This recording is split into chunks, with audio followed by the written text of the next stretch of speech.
we see with women here in Asia, we tend to divide them into South Asian, women of South Asian descendants. So those are the women from the Indian subcontinent, Pakistan, India, Bangladesh, Sri Lanka. The Southeast Asian women, so those of Malay, Filipino descent, Indonesia, East Asian women who are of Chinese or Japanese, Korean descent. And each of these groups do have different risk profiles.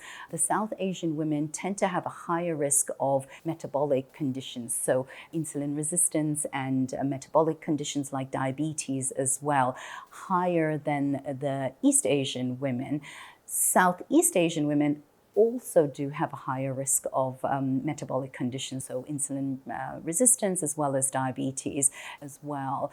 In all of these women, these conditions will increase in risk after menopause. And so addressing them before menopause, but if you haven't made lifestyle changes yet, it's never too late to make these changes. Looking at your nutrition, looking at your physical activity, looking at your sleep and stress management, and minimizing those harmful substances that might contribute as well.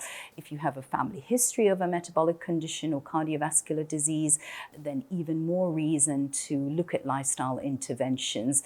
Your genes don't necessarily always manifest. You are able to make lifestyle changes, environmental changes that will reduce your risk of these genes manifesting and developing these chronic diseases.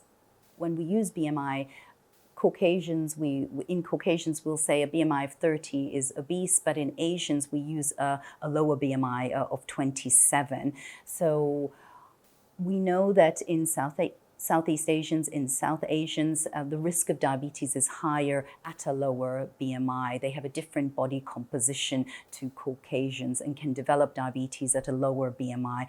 Hence, there's a difference in the grading of BMI that we use. Genetically, they're more disposed to it, but using lifestyle interventions, we can mitigate that risk. So looking at a person's nutrition, their physical activity, how stress influences the chronic disease manifestation, how their sleep can influence it as well. So we can reduce that insulin resistance and reduce the development of prediabetes and eventually diabetes. So even if you do have a family history of diabetes, it doesn't necessarily mean you will develop it. But being aware that you're at risk, you can take steps now, and especially in perimenopausal women who we know the risks will increase as soon as hormones decline. There are steps they can take, modifications they can make in their lifestyle so that the risk of developing diabetes is minimized for them.